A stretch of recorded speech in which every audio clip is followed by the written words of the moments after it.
ಇಬ್ಬರೂ ನನಗೆ ಗುರುಗಳೇ. ಆದರೆ ಅವರಲ್ಲಿ ಗುರುತ್ವ ಇರಬೇಕು. ಅವರಲ್ಲಿ ಗುರುತ್ವ ಇರಬೇಕು ಅಂದ್ರೆ ಏನಿರಬೇಕು ಅವರಿಗೆ ಅಂದರೆ ಪ್ರಧಾನವಾಗಿರತಕ್ಕಂಥ ಒಂದು ಅಂಶ ಇರಬೇಕು. ಆ ಅಂಶ ಯಾವುದು? ಜಾಗ್ರತ್ ಸ್ವಪ್ನ ಸುಷುಪ್ತಿಷು ಸ್ಫುಟತರ ಯಾ ಸಂವಿದುಜೃಂಭತೆ. ಜಾಗ್ರತ್ತಿನಲ್ಲಿ ಅಂದರೆ ಎಚ್ಚರವಾಗಿದ್ದಾಗ, ನಾನು ಎಚ್ಚರವಾಗಿದ್ದೀನ್ರಿ, ನಾನು ನೋಡ್ತಾ ಇದ್ದೀನ್ರಿ, ನಾನು ಬರೀತಾ ಇದ್ದೀನ್ರಿ, ನಾನು ಮಾತನಾಡ್ತಾ ಇದ್ದೇನ್ರಿ, ನಾನು ಹೋಗ್ತಾ ಇದ್ದೇನೆ, ನಾನು ಕುಳಿತುಕೊಂಡಿದ್ದೇನೆ, ಇದೆಲ್ಲ ಯಾರು ಹೇಳ್ತಾ ಇದ್ದಾರೆ? ಹೇಗೆ ಗೊತ್ತಾಗುತ್ತೆ? ನಾನು ಮೊನ್ನೆ ಇಲ್ಲ ನಾನೊಂದು ವರ್ಷದ ಹಿಂದೆ ಇಂಥ ಕೆಲಸ ಮಾಡಿದೆ ಎಚ್ಚರವಾಗಿದ್ದಾಗ ಅಂತ ಯಾರು ಹೇಳ್ತಾ ಇದ್ದಾರೆ? ಯಾರು ಹೇಳ್ತಾ ಇದ್ದಾರೆ ಅಂದರೆ ಎಚ್ಚರವಾಗಿದ್ದಾಗ ಏನೇನು ಮಾಡಿದ್ದೇನೋ ಅದನ್ನು ಯಾವುದೋ ಒಂದು ನೋಡ್ತಾ ಇದೆ, ಸಾಕ್ಷಿಯಾಗಿದೆ. ಹಾಗೆ ಸಾಕ್ಷಿಯಾಗಿರುವುದೇ ನನಗೆ ನೆನಪಿಗೆ ಬಂದು ಹೇಳೋದು, ಓ ಮೊನ್ನೆ ನಾನು ಆ ಕೆಲಸ ಮಾಡಿದ್ದೆ. ಸ್ವಪ್ನ, ನಿದ್ದೆ ಹೋಗ್ತಾ ಇದ್ದೇನೆ, ಕಣ್ಣು ಮುಚ್ಚಿಕೊಂಡು ನೋಡುತ್ತಿದ್ದೇನೆ, ಸ್ವಪ್ನದಲ್ಲಿ ಕಂಡದ್ದು ಗೊತ್ತಾಗಿದೆ ಹೇಗೆ ನನಗೆ? ಸ್ವಪ್ನ ಕಳೆದ ಮೇಲೆ, ಎಚ್ಚರವಾದ ಮೇಲೆ, ಓ ಕನಸಲ್ಲಿ ಕಣ್ಣಲ್ಲಯ್ಯ ನಾನು, ಯಾರು ಹೇಳ್ತಾ ಇದ್ದಾರೆ ಸ್ವಾಮಿ? ಅದು ಯಾವುದೋ ಒಂದು ಸಾಕ್ಷಿ ಹೇಳ್ತಾ ಇದೆ ನನಗೆ. ಓ ನಾನು ನೋಡಿದೆ, ಇದನ್ನು ಕನಸನ್ನು ಕಂಡೆ. ಸುಷುಪ್ತಿ ಅಂದ್ರೆ ಮಲ್ಕೊಂಡಿದ್ದೆ ಕಣಪ್ಪ, ಹಾಯಾಗಿ ನಿದ್ದೆ, ಕನಸೇ ಇಲ್ಲ, ತೊಂದರೆಯೇ ಇಲ್ಲ, ಸುಖವಾದ ನಿದ್ದೆ ಮಾಡಿದೆ. ಯಾರು ಹೇಳ್ತಾ ಇದ್ದಾರೆ ಅದನ್ನ?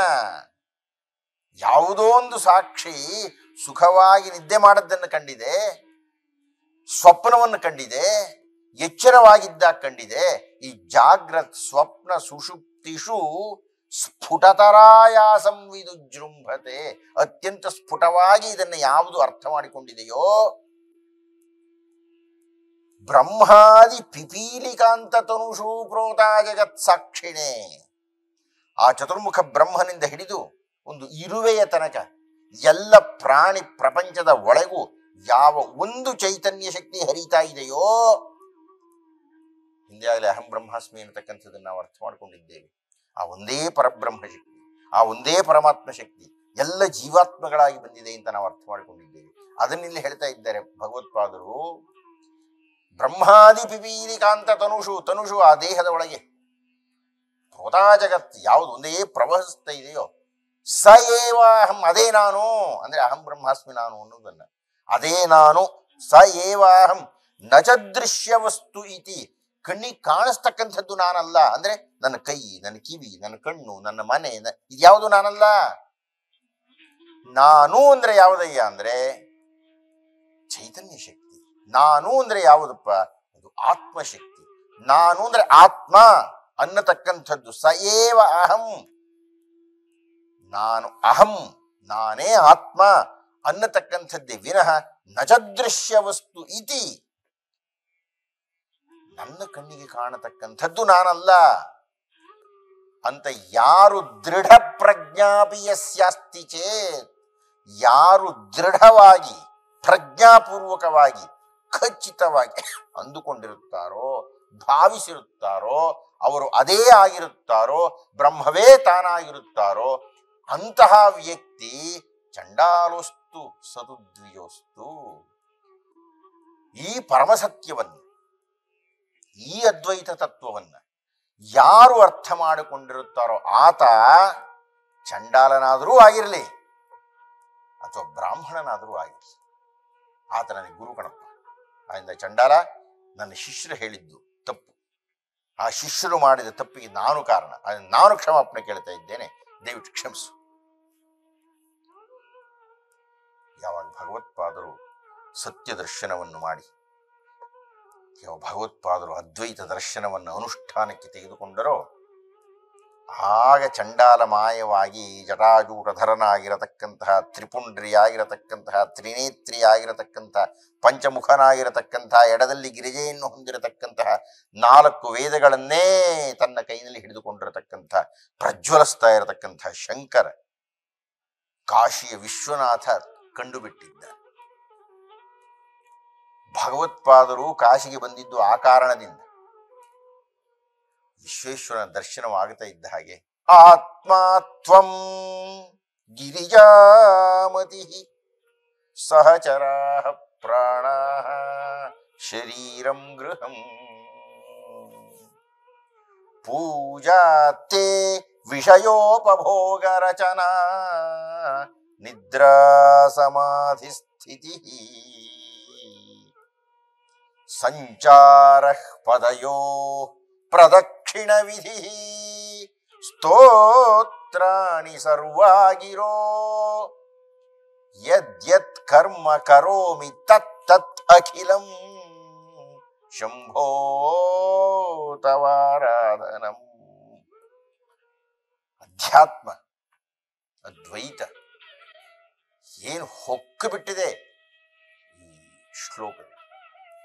ಯಾರಯ್ಯ ಶಿವ ಅಂದರೆ, ದೈವ ಅಂದರೆ ಆತ್ಮಾತ್ವಂ, ನೀನೇ ನನ್ನ ಆತ್ಮ, ಗಿರಿಜಾಮತಿ, ನನ್ನ ಮತಿಯೆಲ್ಲ ಗಿರಿಜಿ, ಸಹಚರಾ ಪ್ರಾಣ, ನನ್ನ ಬಾಂಧವರು, ನನ್ನ ಸ್ನೇಹಿತರು ಅಂದ್ರೆ ಯಾರು? ಈ ಪಂಚಪ್ರಾಣಿಗಳೇ. ಶರೀರಂ ಗೃಹಂ, ಈ ದೇಹ ಅನ್ನತಕ್ಕಂಥದ್ದೇ ದೇವಾಲಯ ಕಣಪ್ಪ ಅಂತ ಅಂದ್ಬಿಟ್ರು. ಪೂಜಾತೆ ವಿಷಯೋಪಭೋಗ ರಚನಾ, ನಿನ್ನ ಪೂಜೆ ಮಾಡ್ತಾ ಇದ್ದೇನೆ ಅಂದ್ರೆ ಅರ್ಥ ಏನು ಅಂದ್ರೆ, ಈ ದೇಹಕ್ಕೆ ಯಾವ ಯಾವ ಭೋಗಗಳನ್ನು ಅನುಭವಿಸುತ್ತೇನೋ ಅದೆಲ್ಲವೂ ನಿನ್ನ ಪೂಜೆಯೇ. ಮಲ್ಕೊಂಡು ನಿದ್ದೆ ಮಾಡ್ತಾ ಇದ್ದೀನಿ, ಇಲ್ಲ ಇಲ್ಲ ಇಲ್ಲ, ಅದು ಸಮಾಧಿ ಸ್ಥಿತಿ.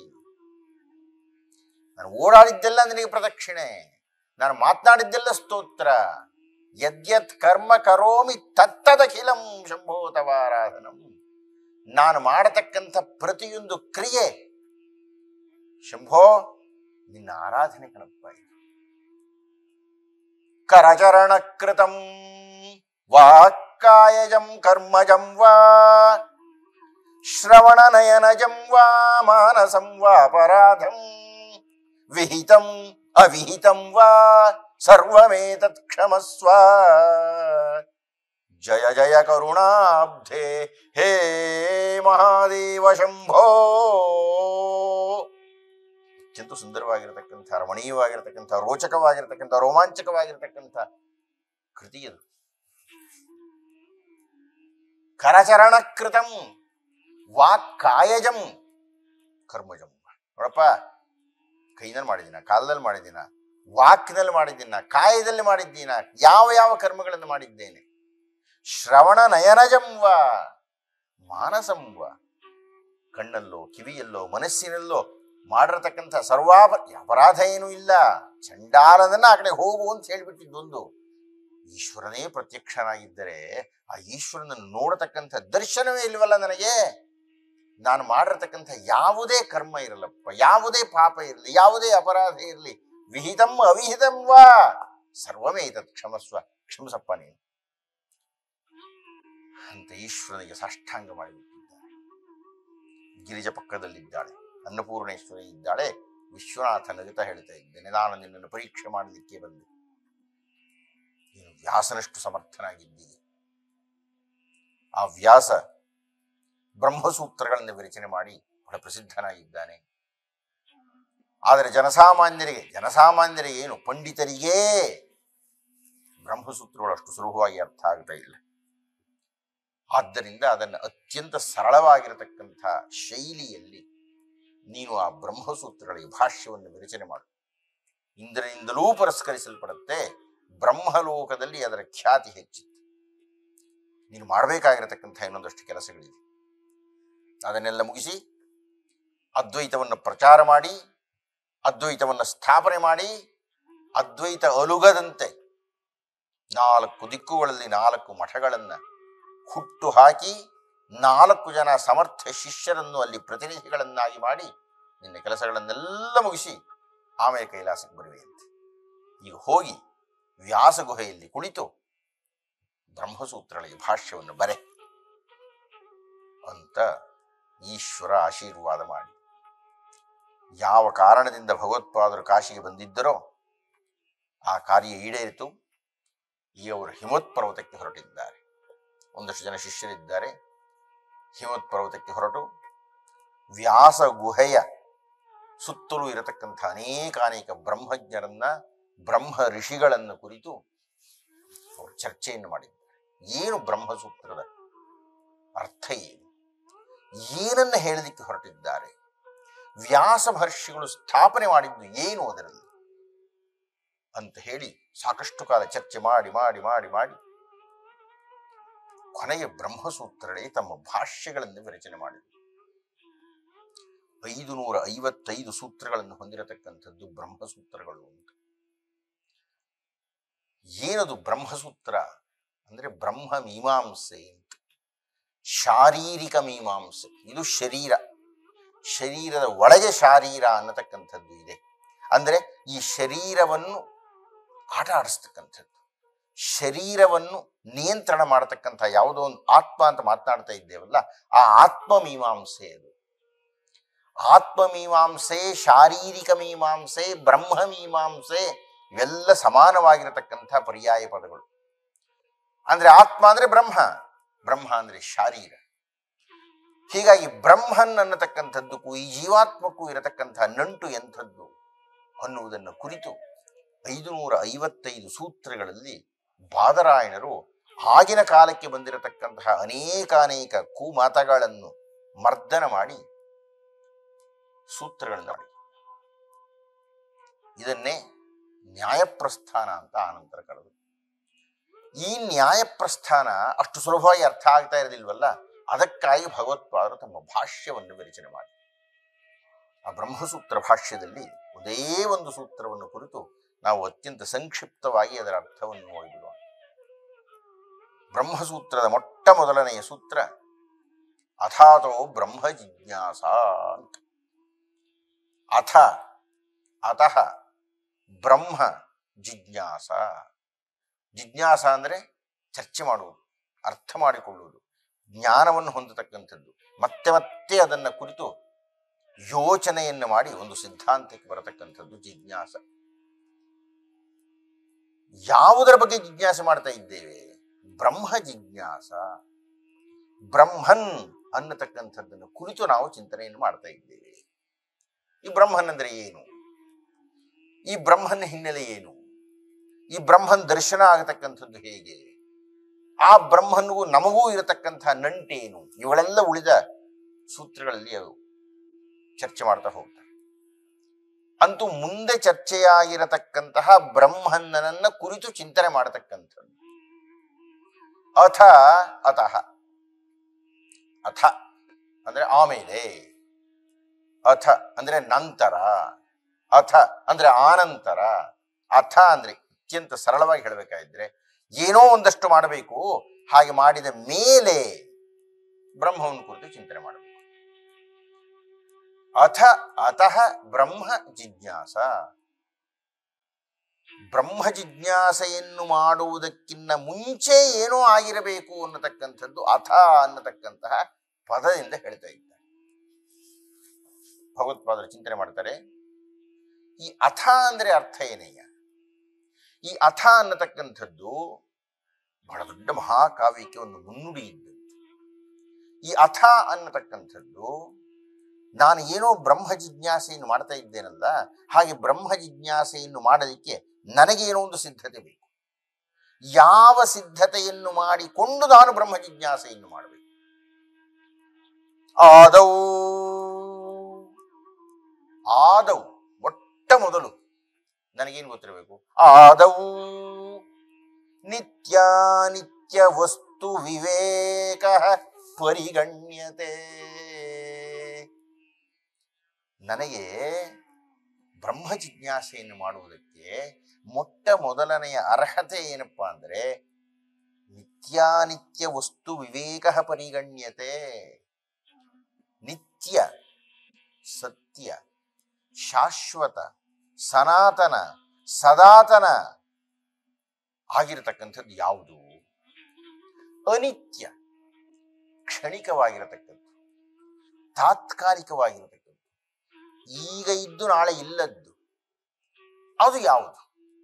ನಿತ್ಯ ಯಾವುದು, ಅನಿತ್ಯ ಯಾವುದು ಅನ್ನತಕ್ಕಂಥದ್ದು ನನಗೆ ಚೆನ್ನಾಗಿ ಗೊತ್ತಾಗಬೇಕು. ನಿತ್ಯಾನಿತ್ಯ ವಸ್ತು ವಿವೇಕ ಪರಿಗಣ್ಯತೆ ಆದೌ. ಮೊದಲು ನನಗೆ ಯಾವುದು ಸತ್ಯ, ಯಾವುದು ಮಿಥ್ಯೆ, ಸುಳ್ಳಲ್ಲ ಮಿಥ್ಯೆ, ಅನ್ನತಕ್ಕಂಥದ್ದು ಗೊತ್ತಾಗಬೇಕು. ಅಂದ್ರೆ ಅರ್ಥ ಏನು? ದೇಹ, ಮನೆ, ಊರು, ಪ್ರಕೃತಿ, ಭೂಗೋಳ, ಆಕಾಶಕಾಯಗಳು, ಆಕಾಶದಲ್ಲಿರ್ತಕ್ಕಂಥ ಗ್ರಹ, ನಕ್ಷತ್ರ, ನಿಹಾರಿಕೆ ಇತ್ಯಾದಿಗಳು, ಇವುಗಳನ್ನೆಲ್ಲ ಹೋಲಿಸ್ತಾ ಬಂದರೆ ಇವು ಶಾಶ್ವತವಾಯಿತು, ಇದು ನಿತ್ಯವೋ? ನನ್ನ ದೇಹ 50 ವರ್ಷಗಳ ಹಿಂದೆ ಇದ್ದ ಹಾಗೆ ಈಗಿಲ್ಲ. ಇನ್ನು 15-20 ವರ್ಷ ಆದಮೇಲೆ ಈ ದೇಹ ಇರುತ್ತೋ ಇಲ್ಲೋ ಗೊತ್ತಿಲ್ಲ. ಅಂದ್ರೆ ಈ ದೇಹ ಅನ್ನತಕ್ಕಂಥದ್ದು ಶಾಶ್ವತ ಅಲ್ಲ ಅಂತ ಗೊತ್ತೇ ಆಗಿಬಿಡುತ್ತೆ. 5000 ವರ್ಷಗಳಿಗೂ ಮೀರಿರತಕ್ಕಂಥ ವಿಧುರಾಶ್ವತ್ಥದ ಅಶ್ವತ್ಥ ವೃಕ್ಷ ಅನ್ನತಕ್ಕಂಥದ್ದು ಹಳೆಯದು. ಯಾರಿಗೆ ಗೊತ್ತು ಸ್ವಾಮಿ 1000 ವರ್ಷಕ್ಕದಿರುತ್ತಾ ಇಲ್ವಾ ಅಂತ. ಬೆಟ್ಟ, ಈಗ ಹಿಮೋತ್ಪರ್ವತ ಇಡೀ ಪ್ರಪಂಚದ ಅತ್ಯಂತ ತರುಣ ಪರ್ವತ ಅಂತ ಕರೀತಾರೆ ಅದನ್ನು. ಇತ್ತೀಚೆಗೆ ಹುಟ್ಟಿದೆ ರೀ, 100 ಕೋಟಿ ವರ್ಷ ಅಷ್ಟೇ ಆಗಿದೆ ಅಂತ. ಅಂದರೆ 100 ಕೋಟಿ ವರ್ಷಗಳಷ್ಟು ಹಳೆಯದಾಗಿರತಕ್ಕಂತಹ ಪರ್ವತ, ಹಿಮವತ್ ಪರ್ವತ, ಹುಡುಗ ಪರ್ವತ ಅಂತ, ಪುಟ್ಟ ಪರ್ವತ ಅಂತಂತ, ಬಾಲ ಪರ್ವತ ಅಂತಂತ ಅಂತ ಹೆಗ್ಗಳಿಕೆಯಿಂದ ಮಾತಾಡಿದ್ರು. ಪ್ರಶ್ನೆ ಇಷ್ಟೇನೆ, 100 ಕೋಟಿ ವರ್ಷಗಳ ಹಿಂದೆ ಹಿಮವತ್ ಪರ್ವತ ಇರಲಿಲ್ವಲ್ಲಪ್ಪ. ಮತ್ತು ಹಿಮವತ್ ಪರ್ವತ ಬೆಳೀತಾ ಇದೆಯಂತೆ, ಬೆಳೆದು ಏನಾಗುತ್ತೆ? ಬಿದ್ದು ಹೋಗುತ್ತಂತೆ. ಆದ್ರೆ ಮುಂದೆ ಯಾವುದೋ ಒಂದು ಕಾಲದಲ್ಲಿ ಆ ಹಿಮವತ್ ಪರ್ವತ ಇರೋದೇ ಇಲ್ವಲ್ಲ. ಅಂದರೆ ಪ್ರಕೃತಿ, ಹಿಮವತ್ ಪರ್ವತ ಅನ್ನತಕ್ಕಂಥದ್ದು ಒಂದು ಪ್ರಕೃತಿಯ ಒಂದು ಸೂಚನೆ, ದೇಹ ಅನ್ನತಕ್ಕಂಥದ್ದು ಒಂದು ಸೂಚನೆ, ಒಂದು ಸಂಕೇತ. ನಮ್ಮ ದೇಹ ಅಥವಾ ಅಗಾಧವಾಗಿರತಕ್ಕಂಥ ಕೋಟಿ ಕೋಟಿ ವರ್ಷಗಳಿಂದ ಇರತಕ್ಕಂಥ ಹಿಮವತ್ ಪರ್ವತ ಕೂಡ ಅಸ್ಥಿರ, ಅದು ಅನಿತ್ಯ ಅಂತ ನಮಗೆ ಗೊತ್ತಾಗಬೇಕು. ನಿತ್ಯವಾದದ್ದು ಯಾವುದು? 100 ಕೋಟಿ ವರ್ಷಗಳ ಹಿಂದೂ ಏನೋ ಒಂದು ಹೋಗಿ ಮನಸ್ಸು ಲೆಕ್ಕ ಹಾಕ್ತಾ ಇದೆಯಲ್ರಿ. ಇಡೀ ನಮ್ಮ ಭೂಮಂಡಲದ ಕೋಟಿ ಕೋಟಿ ಕೋಟಿ ಕೋಟಿ ಕೋಟಿ ಕೋಟಿ ದೊಡ್ಡದಾಗಿರತಕ್ಕಂತಹ ಸೂರ್ಯನ ವಿಷಯವನ್ನು ಕುರಿತು ನಮ್ಮ ಬುದ್ಧಿ ಯೋಚನೆ ಮಾಡ್ತಾ ಇದೆಯಲ್ಲ. ಇವುಗಳನ್ನೆಲ್ಲ ನಿಯಂತ್ರಣ ಮಾಡ್ತಾ ಇದೆಯಲ್ಲ ಒಂದು ಆತ್ಮ ಅನ್ನತಕ್ಕಂಥದ್ದು. ನಾನು ನಮ್ಮ ತಂದೆಯಿಂದ ಬಂದಿದ್ದೇನೆ, ನಮ್ಮ ತಂದೆ ಅವರ ತಂದೆಯಿಂದ ಬಂದಿದ್ದಾರೆ, ಅವರ ತಂದೆ ಅವರ ತಂದೆಯಿಂದ ಬಂದಿದ್ದಾರೆ. ಕೋಟಿ ಕೋಟಿ ವರ್ಷಗಳಿಂದ ಈ ಪ್ರಾಣಿಗಳು ಬರ್ತಾ ಇದೆ, ಹೋಗ್ತಾ ಇದೆ, ಬರ್ತಾ ಇದೆ, ಹೋಗ್ತಾ ಇದೆ, ಬರ್ತಾ ಇದೆ, ಹೋಗ್ತಾ ಇದೆ, ಬರ್ತಾ ಇದೆ, ಹೋಗ್ತಾ ಇದೆ. ಆದ್ರೆ ಹೋಗದೇ ಇರೋದು ಯಾವುದು? ದೇಹ ಬಿದ್ದು ಹೋದರೂ ಆ ಪ್ರಾಣ ಅನ್ನುವುದು ಹಾಗೆ ಇದೆ. ಪ್ರಾಣವೂ ಹೋಗುತ್ತೆ, ಪ್ರಾಣದ ಹಿಂದಿರತಕ್ಕಂಥ ಆತ್ಮಶಕ್ತಿ ಅನ್ನತಕ್ಕಂಥದ್ದು ಹಾಗೆ ಇದೆ. ಹೀಗಾಗಿ ಆತ್ಮ ಅನ್ನತಕ್ಕಂಥದ್ದು ಸಾಯದೆ, ಸಾವಿಲ್ಲದೆ, ಸತತವಾಗಿ, ಸತ್ಯವಾಗಿ, ಶಾಶ್ವತವಾಗಿ ಉಳ್ಕೊಂಡು ಬಂದಿದೆ. ಹೀಗಾಗಿ ನಿತ್ಯಾನಿತ್ಯ ವಸ್ತು ವಿವೇಕ ಪರಿಗಣ್ಯತೆ ಅಂತಂದ್ರೆ ಯಾವುದು ಎಲ್ಲ ಕಾಲದಲ್ಲಿಯೂ ಇರತಕ್ಕಂಥದ್ದು ಅದು ಆತ್ಮ. ಯಾವುದು ನಶ್ವರವಾಗಿರತಕ್ಕಂಥದ್ದು ಅಂದರೆ ಈ ಆತ್ಮವನ್ನು ಬಿಟ್ಟು ಮಿಕ್ಕೆಲ್ಲವೂ, ಈ ದೇಹದಿಂದ ಆರಂಭವಾಗಿ ಪ್ರಕೃತಿಯಲ್ಲಿ ಕಾಣತಕ್ಕಂತಹ ಸರ್ವಸ್ವವೂ ಅನಿತ್ಯ ಅನ್ನತಕ್ಕಂಥದ್ದು ಮೊದಲು ನಾನು ಅರ್ಥ ಮಾಡಿಕೊಳ್ಳಬೇಕು. ನಿತ್ಯಾನಿತ್ಯ ವಸ್ತು ವಿವೇಕ ಪರಿಗಣ್ಯತೆ. ಇದು ನನಗೆ ಅರ್ಥವಾಗಬೇಕಾಗಿದ್ದರೆ, ಇದು ನನಗೆ ಅರ್ಥವಾಗಿ ಬಿಟ್ಟರೆ, ಇದು ಅರ್ಥವಾಗುವ ದೆಸೆಯಲ್ಲಿ ನಾನು ಇದ್ದರೆ ನನ್ನ ಮನಸ್ಸಿನ ಸ್ಥಿತಿ ಹೇಗಿರ್ಬೇಕಯ್ಯ ಅಂದ್ರೆ ಇಹಾಮೂತ್ರ ಫಲ ಭೋಗ ವಿರಾಗ ತದನಂತರಂ. ಈ ನಿತ್ಯಾನಿತ್ಯ ವಸ್ತು ವಿವೇಕವಾದ ಮೇಲೆ ಅನಂತರ ಬರತಕ್ಕಂಥದ್ದು ಯಾವುದಯ್ಯ ಅಂದ್ರೆ ಇಹಾಮೂತ್ರ ಭೋಗ ವಿರಾಗ. ಇಹ ಅಂದ್ರೆ ಈ ಲೋಕದ್ದು, ಆಮೂತ್ರ ಅಂದ್ರೆ ಪರಲೋಕದ್ದು, ಆಮೂತ್ರ ಅಂದ್ರೆ ಸ್ವರ್ಗಲೋಕದ್ದು, ಆಮೂತ್ರ ಅಂದ್ರೆ ಈ ದೇಹವನ್ನು ಬಿಟ್ಟು ಪ್ರಾಣ ಹೋದ ಮೇಲೆ ಅದು ನರಕಕ್ಕೆ ಹೋಗುತ್ತೋ ಸ್ವರ್ಗಕ್ಕೆ ಹೋಗುತ್ತೋ ಎಲ್ಲಿ ಹೋಗುತ್ತೋ ಗೊತ್ತಿಲ್ಲ ನಮಗೆ, ಆ ಲೋಕ ಸಂಬಂಧಪಟ್ಟಿರತಕ್ಕಂಥದ್ದು. ಇಹ ಆಮೂತ್ರ ಫಲ ಭೋಗ ವಿರಾಗ. ಈ ಜಗತ್ತಿನಲ್ಲಿ, ಈ ದೇಹದಲ್ಲಿ, ಈ ಲೋಕದಲ್ಲಿ ನನಗೇನೋ ಬೇಕಾಗಿದೆಯಲ್ಲ, ಲಾಭ, ಅಭೋಗ, ಅದರ ಬಗ್ಗೆ ಏನೋ ನನಗೆ ವಿರಾಗ ಬೇಕು. ಹಾಗೆ ಪರಲೋಕದ ಬಗ್ಗೆ ಇರತಕ್ಕಂಥ ವ್ಯಾಮೋಹವೂ ಹೋಗ್ಬೇಕು ನನಗೆ. ಪರಲೋಕದಲ್ಲಿ ಸ್ವರ್ಗ ಸಿಗಬೇಕು ಅಂತಲೋ, ಇನ್ನು ಯಾವುದೋ ಲೋಕ ಬೇಕು ಅಂತಲೋ, ಬಯಸ್ತೀವಲ್ಲ ಆ ಬಯಕೆ ಹೋಗಬೇಕು, ಆ ಭೋಗ. ಇದು 2ನೇ ಹಂತದಲ್ಲಾಗಬೇಕು. 3ನೇ ಹಂತದಲ್ಲಿ ಶಮಾಧಿ ಷಟ್ಕ ಸಂಪತ್ತಿ, ನಾನು ಸಂಪತ್ತನ್ನು ಗಳಿಸಬೇಕು. ಇದನ್ನು ವಿರಾಗ ಮಾಡಿ ಶಮ, ದಮ, ತಿತಿಕ್ಷೆ, ಸಮಾಧಾನ, ಶ್ರದ್ಧೆ, ಈ ಸಂಪತ್ತನ್ನು ಗಳಿಸಬೇಕು ನಾನು. ಈ ಸಂಪತ್ತನ್ನು ಗಳಿಸಿದ ಮೇಲೆ ಮುಮುಕ್ಷತ್ವಂ ಇತಿ ಸ್ಫುಟಂ, ಮೋಕ್ಷದ ಬಗ್ಗೆ ನನಗೆ ಆಸೆ ಇರಬೇಕು. ಭಗವತ್ಪಾದರು ಹೇಳ್ತಾ ಇದ್ದಾರೆ, ಯಾರು ಈ ರೀತಿಯಾಗಿ ನಿತ್ಯಾನಿತ್ಯ ಗೊತ್ತಿರುತ್ತೆ, ಯಾರು ಫಲಭೋಗಗಳಿಗೆ ವಿರಾಗಿಗಳಾಗಿರ್ತಾರೆ, ಯಾರು ಶಮಾದಿಗಳಿಗೆ ಆ ಸಂಪತ್ತನ್ನು ಗಳಿಸಿರ್ತಾರೆ, ಯಾರಿಗೆ ಮೋಕ್ಷಾಪೇಕ್ಷೆ ಇರ್ತದೆ, ಅವರು ಬ್ರಹ್ಮ ಜಿಜ್ಞಾಸೆ ಮಾಡಲಿಕ್ಕೆ ಅರ್ಹರಾಗಿರುತ್ತಾರೆ. ಹೀಗೆ ಆ ಇಡೀ 555 ಸೂತ್ರಗಳಿಗೂ ಭಗವತ್ಪಾದರು ಭಾಷ್ಯವನ್ನು ಬರೆದಿದ್ದಾರೆ. ಆ ಭಾಷ್ಯವನ್ನು ಬರೆದ ಮೇಲೆ ಒಂದು ದಿವಸ ಏನಾಗ್ತಾ ಇದೆ, ಬಂದವರು ಯಾರು, ಭಗವತ್ಪಾದರ ಜೊತೆಗೆ ಚರ್ಚೆ ನಡೆದಿದ್ದೇನು, ಆನಂತರ ಭಗವತ್ಪಾದರ ಪ್ರಯಾಣ ಎಲ್ಲಿ, ಹೇಗೆ ಅವರು ಕುಮಾರಲ ಭಟ್ಟರಿಂದ ನಿರ್ದೇಶಿತರಾಗಿ ಮಂಡನ ಮಿಶ್ರರ ಹತ್ತಿರಕ್ಕೆ ಹೋದರು, ಅಲ್ಲಿ ನಡೆದಂತಹ ಚರ್ಚೆ ಏನು, ಭಾರತೀ ದೇವಿಯ ಪ್ರಸಂಗ ಏನು, ಅಮರುಕನ ಪ್ರವೇಶ ಏನು, ಆನಂತರ ಸರ್ವಜ್ಞ ಪೀಠಾರೋಹಣ ಏನು, ಈ ಎಲ್ಲ ವಿಷಯಗಳನ್ನು ಅತ್ಯಂತ ಸ್ಥೂಲವಾಗಿ ಮುಂದಿನ ಉಪನ್ಯಾಸದಲ್ಲಿ ನಾನು ಮಂಡನೆ ಮಾಡಲಿದ್ದೇನೆ ಅಂತ ಹೇಳ್ತಾ ಇಂದಿನ ಉಪನ್ಯಾಸವನ್ನು ಮುಕ್ತಾಯ ಮಾಡ್ತಾ ಇದ್ದೇನೆ. ನಮಸ್ಕಾರ.